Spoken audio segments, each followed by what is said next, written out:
Y amigos de Soy Pop Radio, continuamos aquí en la cobertura de la Feria Internacional del Libro en Guadalajara este 2023. Y bueno, me encuentro aquí con una colega, es periodista, ya destacada periodista, editora. Y bueno, ahora sí que como todo periodista, todólogo en este aspecto de la vida. Es la única manera de sobrevivir. Exactamente, es lo que uno puede hacer en este mundo del periodismo.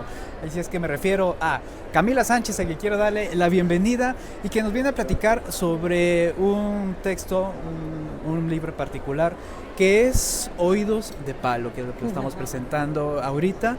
Y bueno, pues retrata un fenómeno, retrata un tema, el cual pueden pasar muchísimos libros, pueden pasar muchísimas campañas, pero debe seguir constante esta visualización sobre esta violencia sexual, violencia de género, principalmente contra las niñas. Infancias, ajá, sí.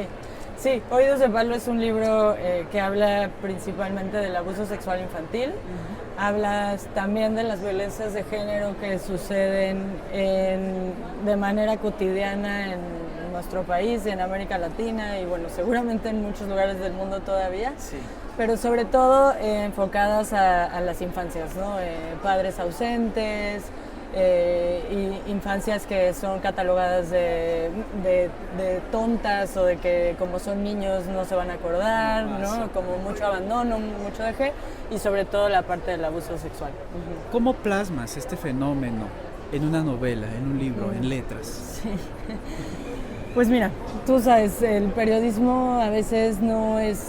Vaya, es muy fuerte a la hora de dar datos, ¿no? Claro. Y muy certero y es como con información muy verificada, pero a veces es difícil que esos datos lleguen a la conciencia de las personas, porque estamos ya muy acostumbrados a los números, a las cifras, y entonces como que tenemos esta posición innata en donde nos separamos de ello, ¿no? Lo vemos como algo que sucede en otro lugar. Para mí era importante que la novela situara al lector en una situación de mucha incomodidad, en donde el lector se sintiera sumamente conectado o identificado con el personaje principal, que es una niña que se llama Casilda, y que esta incomodidad les hiciera pues realmente hacer un examen de conciencia ante sus propias actitudes con la infancia, pero también hacia las infancias a las que cuidan, ¿no? Porque al final todos somos cuidadores de infancias, tengamos hijos o no, tenemos sobrinos, tenemos vecinos, tenemos infancias en nuestras vidas y a ver cuál es el cuidado que les estamos poniendo, ¿no? Porque aparte es un libro ambientado en la época de los 90. Sí. Es un libro donde antes de que llegara todo este fenómeno del golpeteo de información, sí. Antes era de que... es que lo está diciendo el niño, antes está jugando, es mentira, está imaginando. ¿No? Sí. Entonces es importante como ver ese fenómeno, lo que sucedía hace 30 años. Sí, que creo que, me dolió ahorita que dijiste hace 30 años, porque te iba a decir justo como, es que ahí fue mi propia infancia, pero sí, tiene un poco de mi situación de infancia, ¿no? Porque al final tenía que recurrir a los lugares que yo conocí en la infancia, claro. ¿No? A lo que yo sentía en mi casa, cómo era la casa de la infancia, que no es mi casa, la casa de la que hablo, pero sí es físicamente como la casa de mi bisabuela y fue como un trabajo de recordar mucho ese pasado, ¿no? Claro. Sí, definitivamente a finales de la década de los 90 sabíamos menos de estos temas o al menos hablábamos menos de ellos. ¿No? Justo platicaba que yo recuerdo que mi primera clase de educación sexual en la escuela yo creo que ya iba en tal vez quinto, sexto de primaria, ¿no? Tardísimo. Y ahora que platicaba con mis amigas que tienen hijas más grandes que yo, ya están teniendo estas clases desde que tienen 3 o 4 años, ¿no? A su nivel y con su lenguaje, pero ya están siendo infancias conscientes de cuáles son sus partes privadas, que quién se las puede tocar, quién no, ¿no? Que básicamente es nadie más que ellos mismos. Claro. Entonces, sí creo que ha habido un avance, pero sigo creyendo que este avance está poniéndole a las infancias la tarea o la responsabilidad de ellos defenderse de un abusador, de ellos acusar a un abusador, y no debería de ser así. O sea, un niño, una niña nunca debe de tener la responsabilidad de decirle a sus padres que están abusando de él, ¿no? O sea, al final nosotros como cuidadores tenemos que ser conscientes de la situación, observar, poner atención. Acabas de dar mucho en el clavo de también los padres, o sea, la responsabilidad de los padres. ¿Por qué? Porque aquí en el libro nos estamos manejando también de una madre, un padre ausente por el trabajo, una madre que no escucha a un niño. Y son situaciones que no se han erradicado en el tiempo, o sea, siguen muy presentes, siguen presentes incluso de que uno se vuelve adicto al trabajo y no está en la casa. Entonces, y a lo mejor uno ya está pendiente en los dispositivos, entonces ve menos esas señales. Entonces creo que es momento también de comenzar a visibilizar por parte de los padres. Sí. Que una gran responsabilidad de esas señales. Totalmente. Y también, o sea, por eso digo que es oídos de palo, porque también es como esta reinterpretación del no te oigo, soy de palo, tengo orejas de pescado, ¿no? Y es, creo que voluntario. Es un no poner atención voluntario, o sea, no es que el trabajo me tiene muy distraído, el celular me tiene muy distraído, es que es bien incómodo darse cuenta de que una situación así está sucediendo en nuestros hogares. Es sumamente incómodo enfrentar a mi hermano porque está abusando de mi hija y meterlo a la cárcel y denunciarlo y que se entere toda la sociedad, ¿no? O sea, toda la situación de hablar es incómoda y entonces decidimos callar, ¿no? Pero tampoco me gusta como echarle la culpa a que estamos hiperconectados y todo es muy veloz y trabajamos mucho y por eso no vemos a las infancias. No creo, ¿no? Creo que es una decisión consciente. Claro, sí, es algo de la misma pena o el mismo juzgar socialmente, de que nos van a juzgar porque vivimos una situación así. Pero ¿qué repercusiones tiene en el futuro de una infancia, de una menor, de un menor que haya sido abusado? Y que a lo mejor muchas de esas repercusiones las estamos viendo actualmente. Es un ciclo que se llega a repetir. O se llega a cometer incluso otro tipo de cosas, otro tipo de fenómenos. Sí, se repite en los casos tal vez en los que no se ha tratado el trauma, ¿no? O sea, que no se ha hecho ningún esfuerzo por sanarlo. Pero también creo que no necesariamente estamos condenados a repetir, no es una justificación que como a él lo abusaron, él abusa, ¿no? Pobre. Claro. No, porque justamente si no hablamos, entonces pasa eso, ¿no? Pasa que tenemos o adultos traumados, que no sabemos amar, que no sabemos relacionarnos con otras personas, estamos confundidos, no nos sabemos expresar, ¿no? O adultos que se vuelven también, ¿no? Que repiten el patrón del abusador.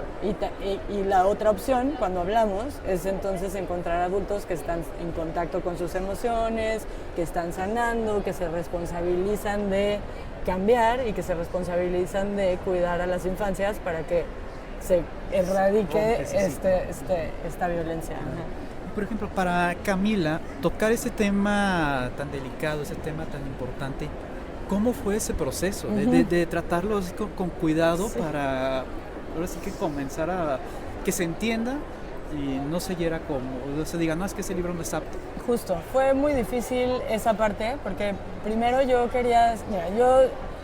siempre he sido como muy contestataria y rebelde y una parte de mí quería también escribir un libro que no solo incomodara, sino que enojara, ¿no? Que causara enojo. Y eso fue lo primero que escribí. Pero era un libro que no se podía leer, no se podía vender e incluso podría ser un libro que le hiciera más daño a las infancias por el tipo de escenas, podría ser un libro morboso, ¿sabes? Entonces ahí tuve que reevaluar todo lo que quería y fue como, a ver, o sea, deja de lado esta rebeldía adolescente de querer generar un problema y más bien qué es lo que más le va a servir a este libro, ¿no? Y a la causa de las infancias. Entonces bajé de tono por completo todas esas escenas. Y hubo como toda una reconfiguración de la historia para que pudiera funcionar más en pro de las infancias. No es un libro para niños, no es un libro para infancias, es un libro para cuidadores, para adultos y para todos, ¿no? Para todos los adultos del mundo, porque todos cuidamos infancias. Ahora sí que en este libro tomemos más conciencia de esta posible responsabilidad que tenemos, aunque no seamos padres, aunque seamos el familiar o incluso el amigo de aquel niño, o sea, verlo de que tenemos una cierta responsabilidad porque tenemos que cuidar ese futuro. Totalmente, yo hay cosas de mi infancia que me acuerdo que mi mamá tenía una mejor amiga que a mí me daba mucha confianza.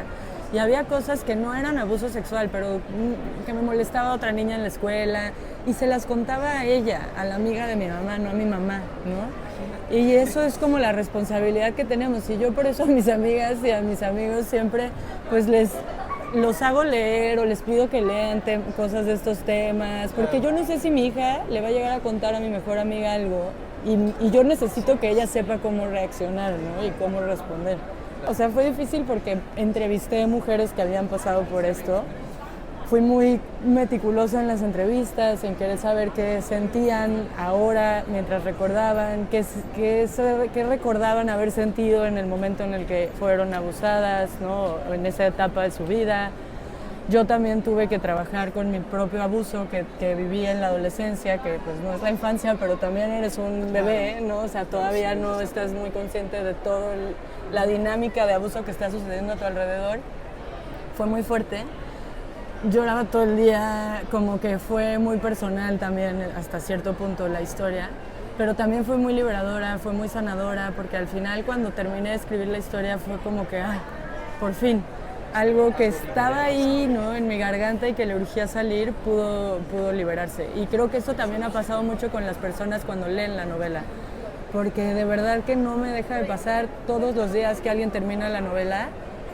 Me escriben y me cuentan una historia, y me cuentan la historia del amigo, la historia de la novia, su propia historia, y para mí ha sido súper interesante darme cuenta de que la gente que ha vivido abuso o ha estado cerca de alguien que lo ha vivido está bien necesitado de hablarlo, y es que es una conversación que necesitamos tener para sanar. ¿Te imaginas cuántas historias hay ocultas, incluso en esta feria? De transitan miles de personas, ¿cuántas historias hay de eso? Es increíble. Sí, es arrollador, o sea, y es devastador pensar en todos los adultos que están cargando un tema así de fuerte y las implicaciones que tiene, ¿no? Porque al final puedes no acordarte de que te pasó, pero la cicatriz está en tu cuerpo, está en tu cerebro, y puede surgir en cualquier momento, ¿no? O sea, yo no me acordaba puntualmente de algún abuso que vivía en la adolescencia, y cuando fui madre, a los primeros meses mientras le daba pecho, empecé a tener unas regresiones hacia ese momento, y entonces me di cuenta del abuso que había vivido en la adolescencia, y fue que lo detonó un momento hermoso de mi adultez. Pero ahí fue también cuando dije, wow, lo traemos, está ahí esperando ser sanado. Ajá. Creo que lo que más me gustaría con este libro es eso, como ayudar a las mujeres o a los hombres que fueron abusados sexualmente en la infancia a poder contar sus historias, aunque sea su círculo cercano, no es como que necesitas hacer pública tu historia. Que las familias aprendan a tener una comunicación clara sobre estos temas, que el tema deje de ser tabú, que podamos hablarlo, porque además solo hablándolo se van a poder empezar a crear políticas públicas que también sean más determinantes en contra de las personas que son abusadores, ¿no? Sí, algo que haga tanto ruido, porque somos una sociedad de que cuando se hace mucho ruido se acciona. Exacto, yo digo que se incendian los oídos de palo, ¿no? Y sí. Camila, queremos agradecerte muchísimo que hayas tenido este espacio, y bueno, invitar al público de Hacer Radio a que tengan tu libro, dónde lo podemos encontrar, y a ti dónde te podemos seguir viendo tu trabajo. Sí, gracias Iván, gracias por la entrevista. Bueno, el libro lo pueden encontrar en librerías, además está en Amazon, está en Mercado Libre. Si van a San Miguel de Allende, y yo tengo una librería que se llama Una Boutique de Libros, ahí también lo tengo, se los vendo yo misma, así. Y me pueden seguir en mis redes, que son @CamilaSanB.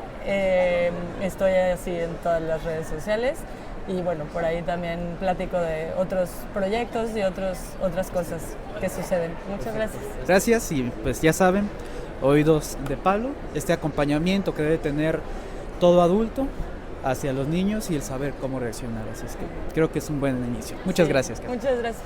Gracias. Nosotros continuamos aquí en la cobertura de la FIL Guadalajara 2023.